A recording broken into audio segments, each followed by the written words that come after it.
Hey everyone, welcome to another edition of the Transformation Leaders Podcast. I'm Dave. My co-host Sean's here with me today again.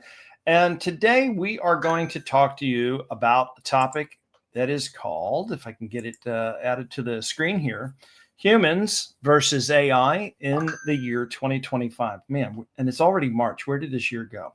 But in any event, I want to talk to you really about the journey, the evolution, the landscape. There's been lots of conversations that we've had on the channel about this AI and kind of what's going on and transformation. Because honestly, in 2025, transformation is all about agentic AI and humans merging with AI, fears, concerns, blah, blah, blah. We're going to get into the weeds a little bit with all of that discussion today and get into it a little bit more specific.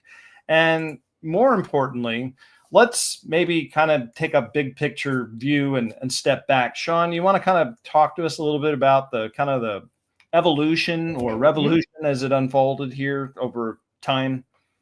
Oh, yeah. I mean, it was back in the Moses period. GPT-3 was released in 2021. Things move very fast in this world. So, when you're talking about Gen AI eras, it's in the single digit of years, as in singular 1 year.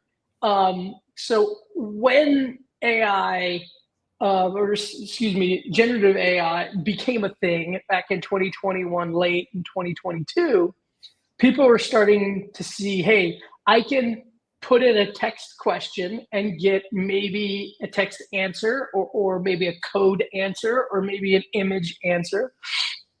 And it was very useful. And people were comparing it to Google search and Wikipedia. Like, hey, I can just get an answer. And at that point, I know, Dave, you and me were talking to clients about how they can use this generic knowledge base to provide a much more specifically tailored answer to technical questions that exist on the internet. Yep. And that's basically where things start. AI was a tool. Now, recently, people are trying to take AI and say, okay, what can we do beyond that? Can we do automation with it? Can we take that and then add it to some kind of automation or hyper automation platform and be able to create a thinking and acting AI? And so there's a lot of confusion. People went through and said, oh, this just means this is the end of people. We don't need humans anymore. We don't need coders. We don't need support people. We don't need people like content specialists. And so now in 2025, the really interesting thing is, okay, what is the art of the possible on the AI front? Yeah. What is only human? And how are these two going to work together or compete in the future? And this is the most common misconception I see about AI today, is that everybody assumes, and there are people out there who think that the Terminator is coming, that AIs are going to be completely replacing humans in every endeavor. Not to spoil it, but no, that's not going to happen. Not yet, anyway. Anything's possible. I have looked on the internet, and I'm seeing a bunch of companies, including NVIDIA, coming up with bots and robots. And one thing we haven't discussed on the channel is quantum computing. So when robotics, quantum computing, and this AI craze that we see going on right now with all the back-end LLM intelligence plus the thinking models, maybe. I don't know. We don't know what's going to happen. So anything's possible. That's certainly the best answer people should have to where things are going is, I don't know, maybe. But there's so many people who are just absolutely laser focused, saying that agentic AI is going to replace everybody in CX today. Yep. Agentic AI is going to replace all custom development. I was looking at the Twitter right before showing here, and there was a tweet. A very famous entrepreneur saying that agentic AI and code gen is going to get to the point where code is going to be on demand. That experiences will be tailored because you will interface with the AI and tell the AI how you want to interface it, and it will adapt to you personally, which is a great futuristic thought. But agentic AI, as it exists in 2025, is best when it does very minute, time-intensive operations. So, for example, if you're looking at creating unit tests and you're fine with your unit tests being 85% accurate, right? If you are asking a question about, hey, do you have this library book, right? And you spelled it wrong, and you're fine if you're 85% accurate. Now, where you should be fine with is, I'd like to set up a heart transplant, right? Yeah. So agentic AI is something that certainly should be part of the mix. But I could tell you this, talking to my father, he said, unless I can't get a hold of a human being, ain't gonna do it. Ain't gonna give them the money, ain't gonna do it. And I said, but what if you could get help while you wait from an AI, right? So there's lots of things that can be done that is flowing onto this. So, the second part is the human in the loop, right? So I was talking about this. What if you could, when the human is talking to the other human, that an AI is helping them in real time?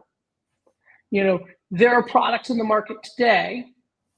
Our company helps people deploy them that does this real time human in the loop. And just back to my father's example, right? He does not want or desire an AI helping him.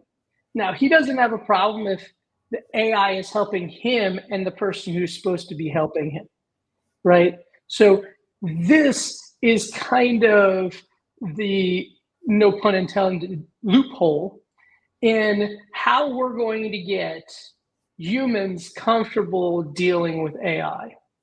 But we still have the accuracy issues. So, then there is the new technologies like DeepSeek and the distillation that we talked about earlier, right?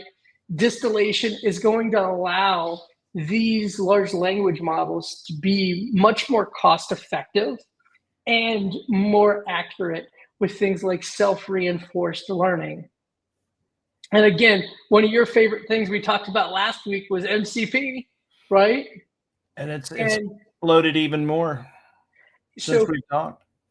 Contextually, how can we help these interactions? So the things are all bubbling up to make this better. And in 2025, you can do a good 50% of the interactions with about 80%, maybe 70 to 80% of the accuracy. Now, if your use case is, I famously beat up on an online retailer of concert tickets. If your use case is, I don't care about being any more than 70% accurate, then you could go full automation. And there are plenty of companies out there making headlines right now saying, hey, we're going all in with agentic AI, and we're going to bite the bullet about the inaccuracy. We are going, if that means that we're going to give discounts, is that means that we're going to allow customers to change and be much more forgiving with their clientele, so be it. but the quality that most people care about.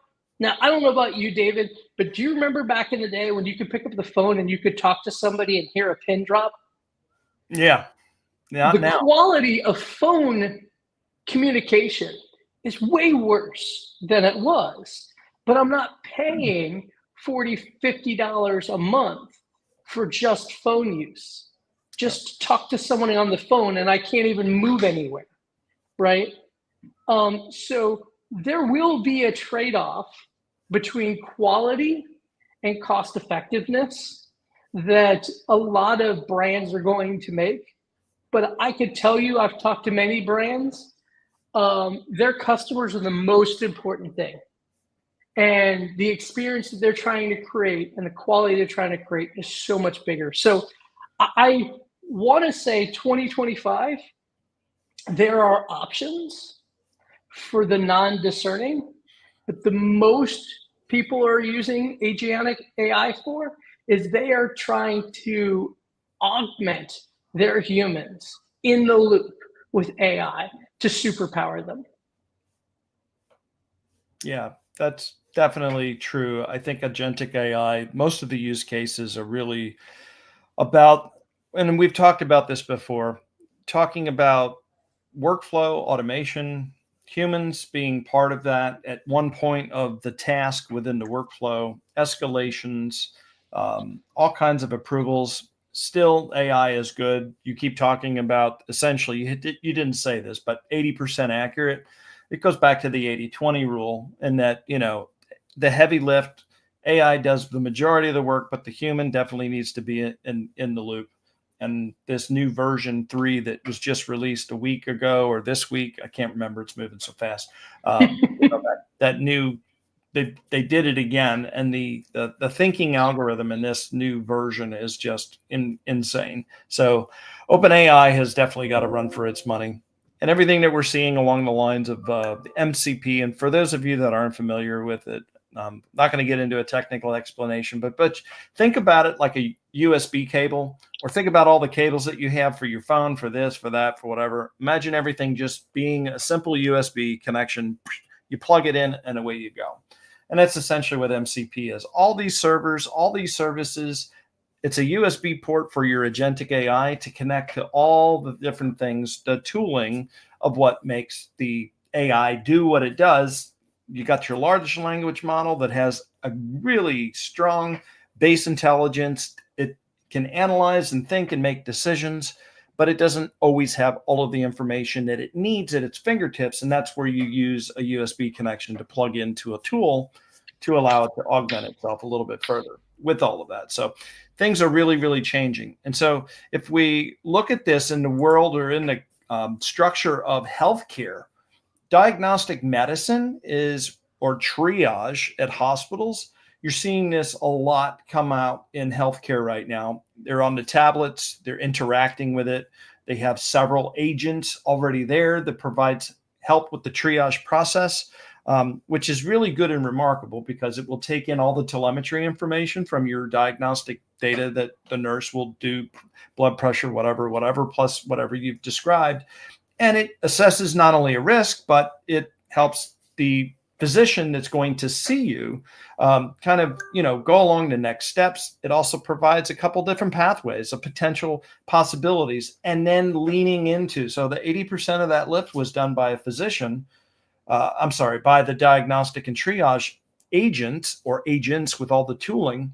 And then you have the actual 20%, the accuracy, where the human accuracy, human in the loop comes into play, is that actual doctor with the years of experience and education and making a decision about another human to human interaction. Very important in healthcare. So we're seeing that there. Sean, you got any examples for education, or even the manufacturing is really a big one right now too? Yeah, I mean, again, I'm talking to doctors who are building companies, and they're telling me that where generative AI can help them is in the area of off-label drugs, right, for conditions. And that it isn't about that it's going to do the work.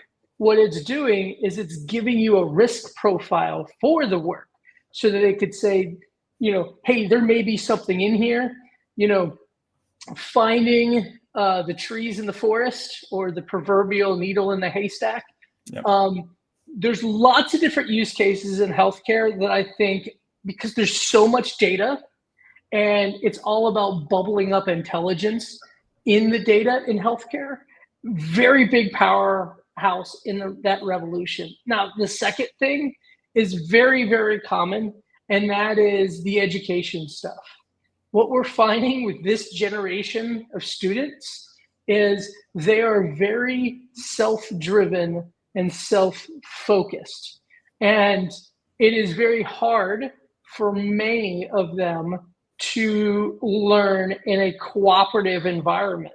They actually prefer a personalized approach. Now, who knows, maybe 40 years ago when I was in school, if they had more personalized education, then I would have gone faster. But that's the belief, is that if AI can be embedded into students, that will teach them as they go. Edutainment, right? If you've heard that concept, Duolingo is a perfect example of this, where what we all understand is if we can make learning fun, we will continually learn. And that is how we are going to stay ahead of the AI, is all of us will need to be comfortable learning new things and trying new things and applying things to their job. Because you got to look at it from a mechanic perspective, right?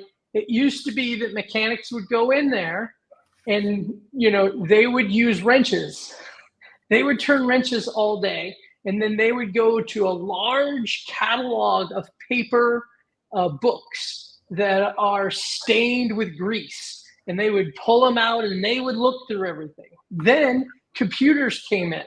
And then what they could do is there would be rolling computer consoles. They could type things in and they could ask the questions and they could get rid of all of those books.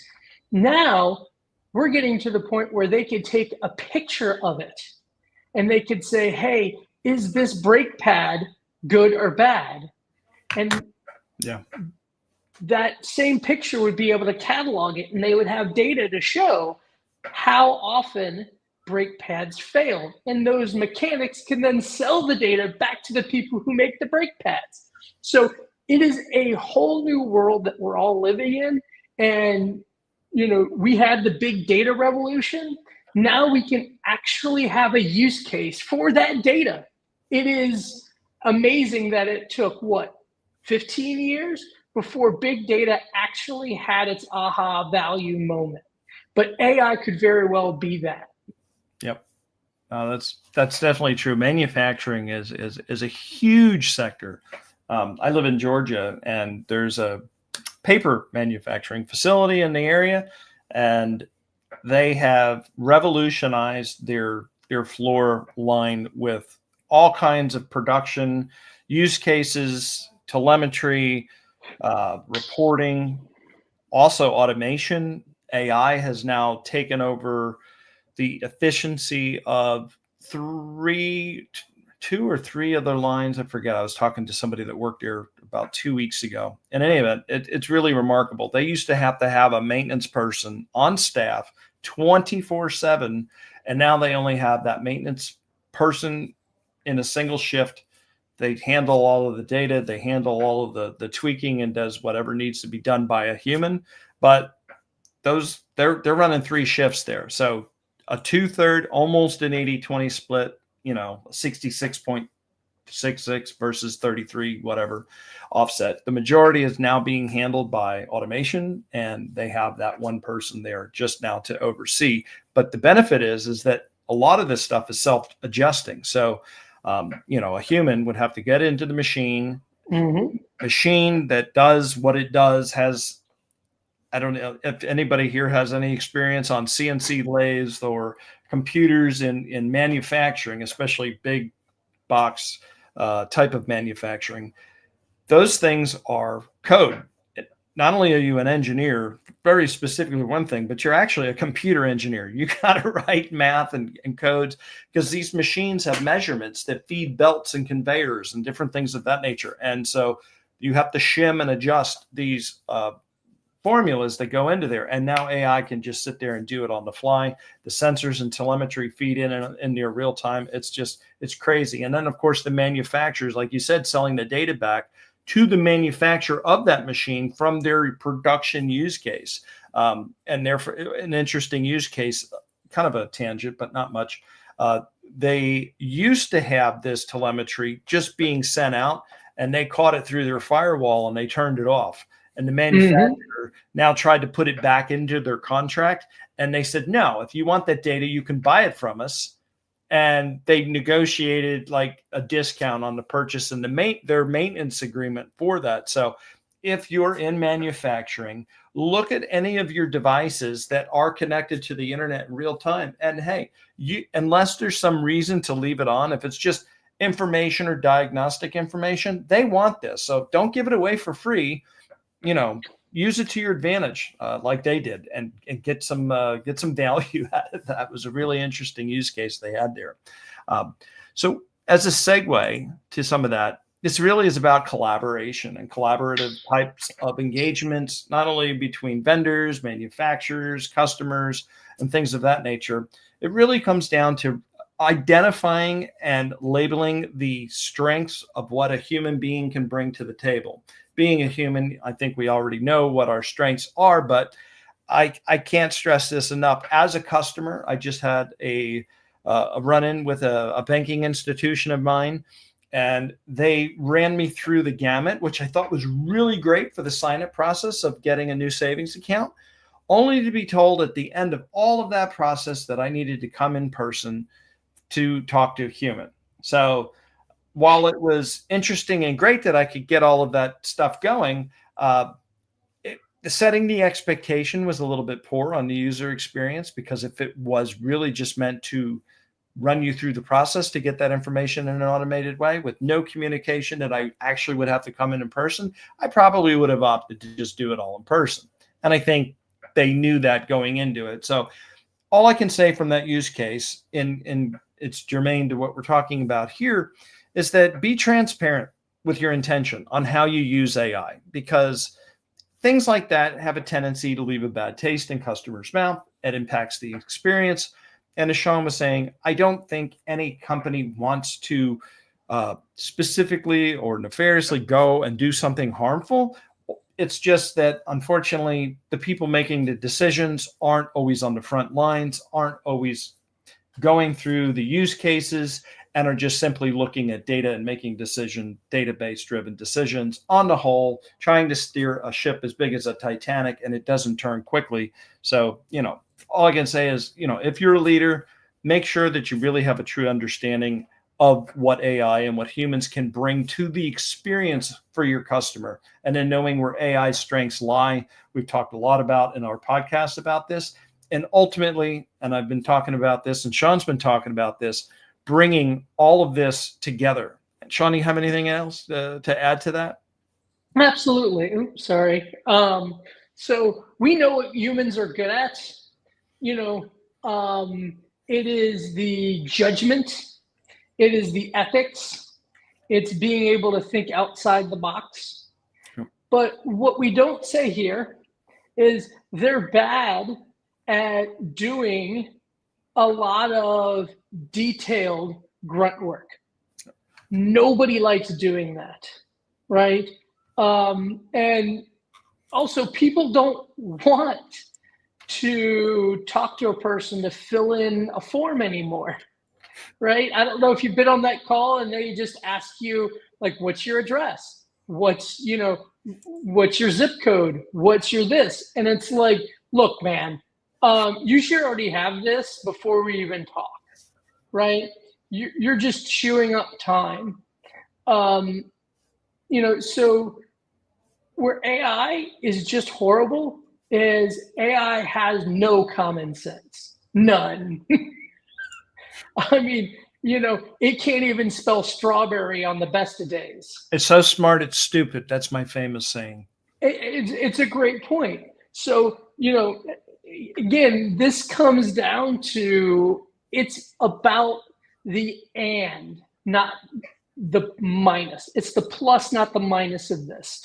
Because with humans, and I say this all the time, 1 + 1 can equal 3. And people are like, I don't know your math. Well, you've got to understand, when you have humans and AI working together in a symbiotic relationship, they can accelerate stuff much quicker. And, this is a very common thing. 20 years ago, it was about outsourcing. Like, well, I don't want to outsource because, it's just not going to help me. It's this, it's that. It's, they're threatening our jobs. And what I found working with clients is, if they can take their own resource, an onshore resource, and add to offshore resource to be able to balance that team out, the onshore becomes more of the manager, because they're going to be in the meetings all the day in US time, and they can load in the work for the offshore team. And so immediately a regular resource becomes a manager, which means they can get paid more, right? And then the business can get more value and more acceleration, because they have effectively one resource working 24 hours a day, right? And then, you have increased outcomes and lower latency, because there's someone in that role always active. And so that means better outcomes for the customer. This is the 1 + 1 = 3 concept in my mind. And It is employed absolutely with AI as well. So, being able to make quick decisions is what the human will do. To enact those decisions quickly to get a formulated response is what AI would do, so that the latency from the decision to the outcome can be much quicker. And this is where we're seeing the clients who are in their AI journeys getting the most value.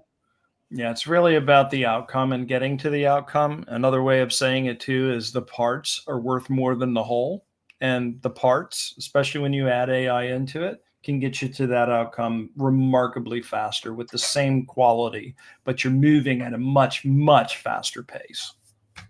Now, there's always downsides to this. I mean, I'll be the first one to say, with every business decision, it will not be a decision unless there are concerns or issues or challenges associated with it. So you're going to have the issue of the AI is going to have a natural bias. And that bias may affect your business, or it may not affect your business. But understanding that it is biased and having humans trained who are working with it to understand the bias, this is the same thing in outsourcing. There are cultural differences across the world. And sometimes businesses have to touch cultural lines. And so we work together and we embrace that diversity so that different perspectives create better results. This is what I believe in. This is what most of the companies of the world believe in. And, the AI is just going to be a different culture. And you'll have to realize that it's not good, it's not bad, it's just what it was programmed to do. That doesn't mean it has to change your company's outcomes, but it means the humans will have to understand that and realize when it is biased and when it's not. Yeah. I was just going to say too, we had that podcast about 2 weeks ago, I think it was, talked about a lot of security and stuff. So if you haven't checked out that episode, go back and check out the one that we did about a week or two ago. Went deep dive into all this. Oh, absolutely. Absolutely. I mean, I would call back on one of our episodes on security that keeps coming up every other week. The other thing is we have government entities like the EU who have the EU AI Act GPDR. There are plenty of things that are privacy concerns. Now, if you read through these, they're not shockers. You can't take your consumers' data and play with that without telling them. There's very common things. Disclosing what you use AI for is a good thing for transparency. Everybody should know what you're using your AI for, and it shouldn't be a negative point to it. I mean, again, the goal is to create a better outcome for the consumer, for the employees, and for the shareholders, right? So where those can intersect is exactly where you should be focusing on. But privacy is one of those things that you cannot play around with. Not only is it unethical, but in most countries it's illegal. So always look at the privacy things. Make sure that the data that you're using and you're playing with for your consumers are not being trodden upon or not being sold or exported or exploited. And then the last thing that I would certainly point to is we need to make sure that the humans understand that they are responsible for the decisions, that AI will never be responsible enough to be able to be held accountable. Your customers will not find it acceptable for you to say, sorry, the AI was wrong, right? And this is why AI is so limited in 2025, because, right now you can get to about 85, 89% accurate is what I've seen. Unless you can get to 5 nines of accuracy, you should want a human involved. And simply from an accountability perspective. Now, but I trained AI. Even though humans are not 5 nines of accountable, other humans will say it is necessary. Yep. Like, I don't want an AI apologizing to me for making a terrible mistake. I want a human doing that, right? You've got to understand that humans and AI are not the same thing. They will never be the same thing. And there is a different quality that you will get from a human being calling you up and saying, I'm sorry, we dropped the ball, versus an email that an AI provides you saying, whoopsie, right? This is, I know it's common sense to a lot of people, but want to make sure that is called out. Do you have any other areas that you would say 2025 into the future that everybody should really consider as they look through this lens of humans versus AI?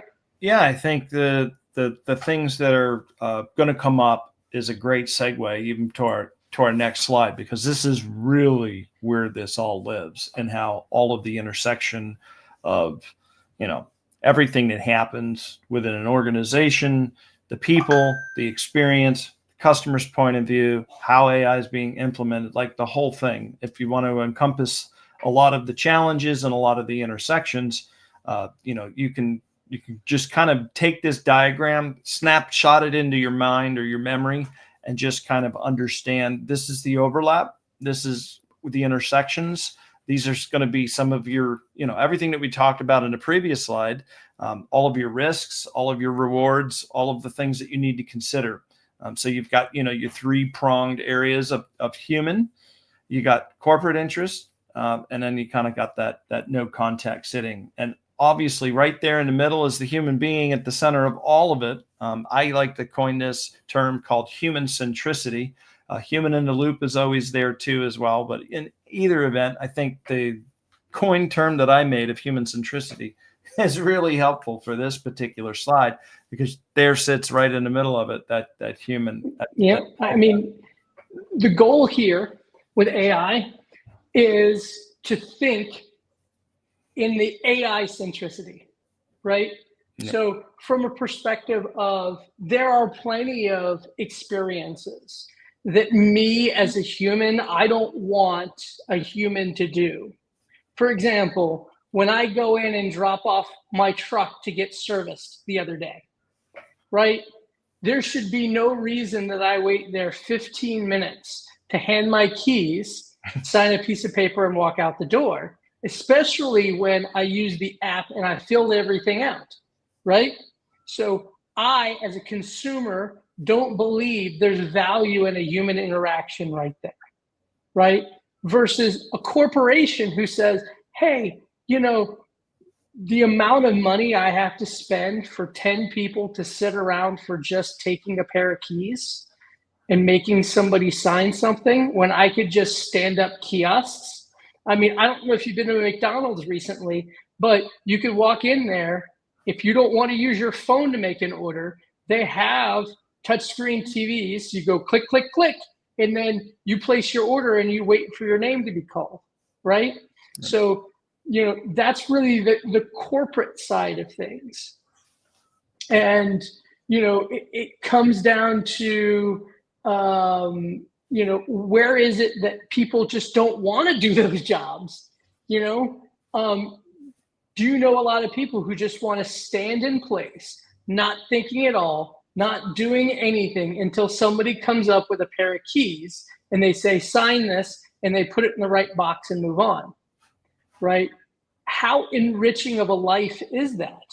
Now, I know the perspective that, hey, a job that pays is a job worth having.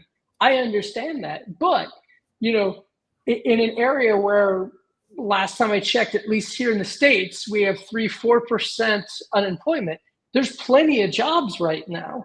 So why don't we try to elevate those people so they are AI supervisors instead of people, and they'll get paid more and they will be able to use their noggin more, right?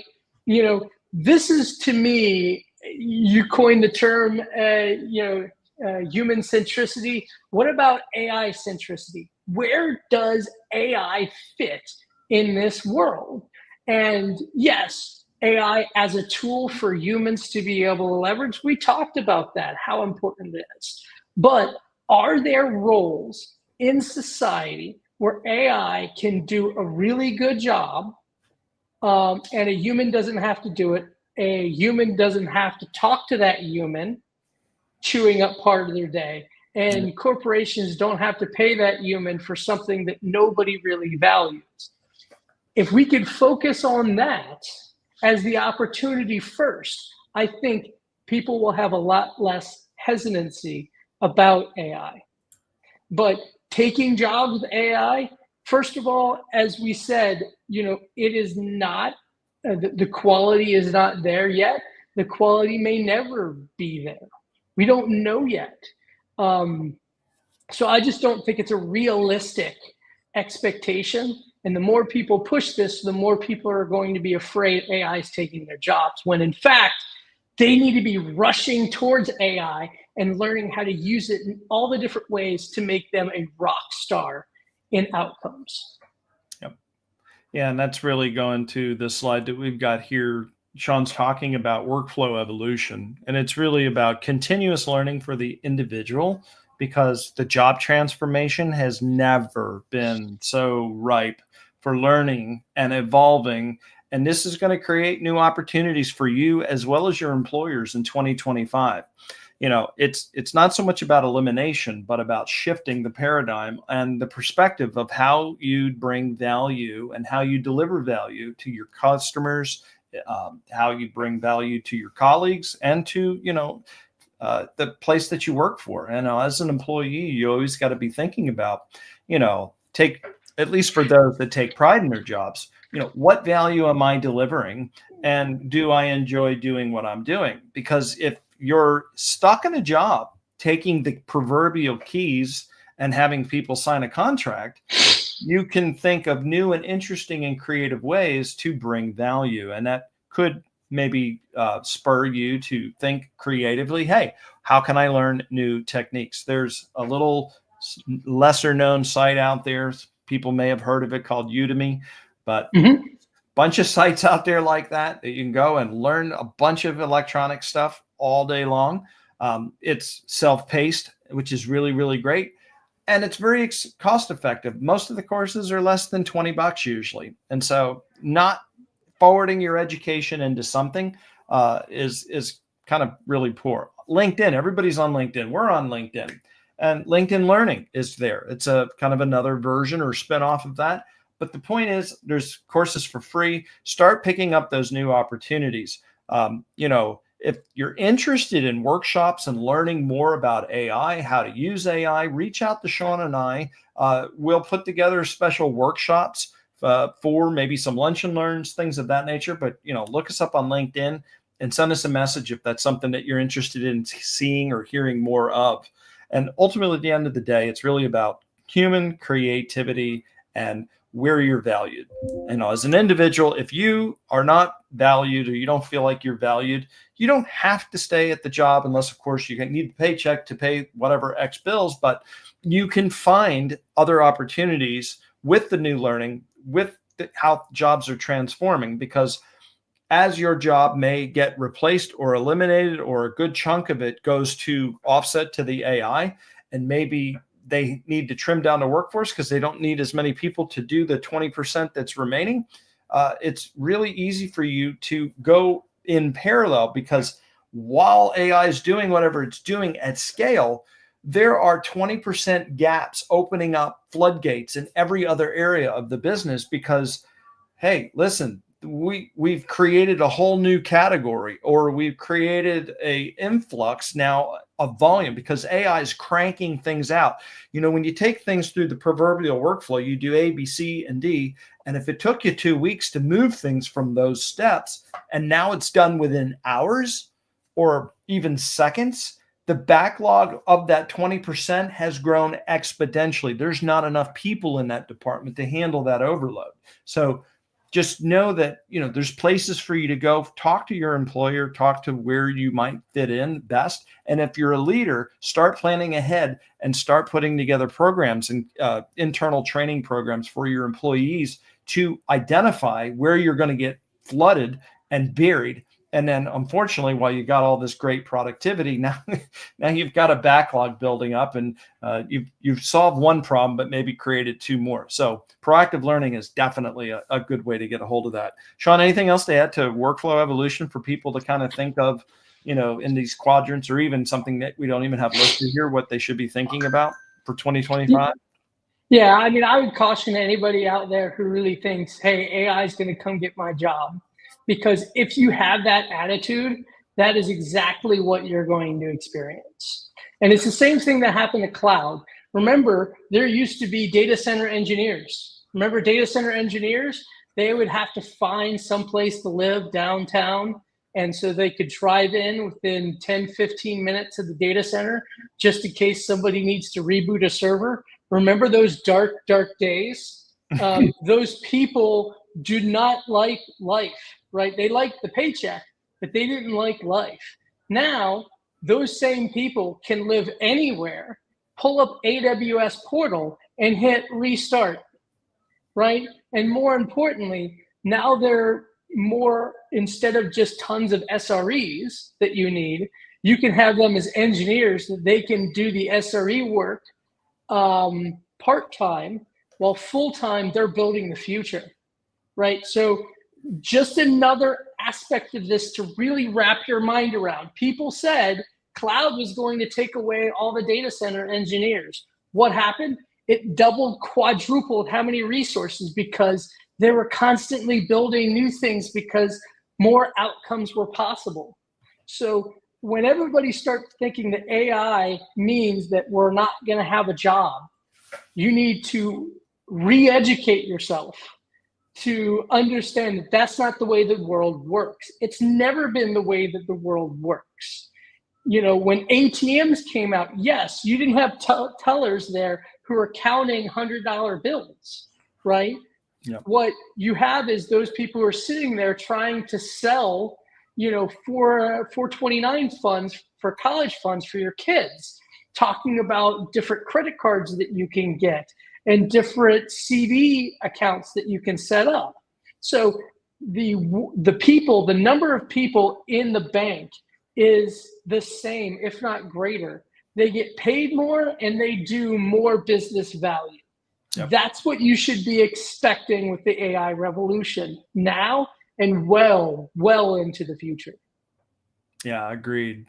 So if you guys want to educate yourselves further on these topics, Sean and I are interested in having that conversation to see what kind of workshops we might be able to build for you. We have a whole bunch of really cool new tooling that has hit the streets. Obviously, I've talked about MCP before, but in addition to that, there's a bunch of low-code tools, there's a bunch of pro-code tools, and everything in between, right? It's crazy. But what we really want to do is encourage the conversation. And that's really what our podcast is about. We're here every Wednesday having these types of talks.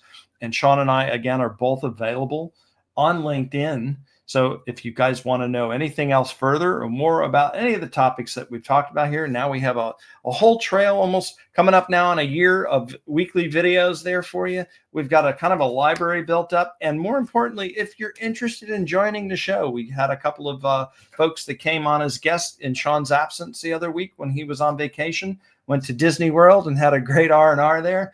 So again, whatever you guys need, we're always here for you. And again, every Wednesday, noon, you can check us out.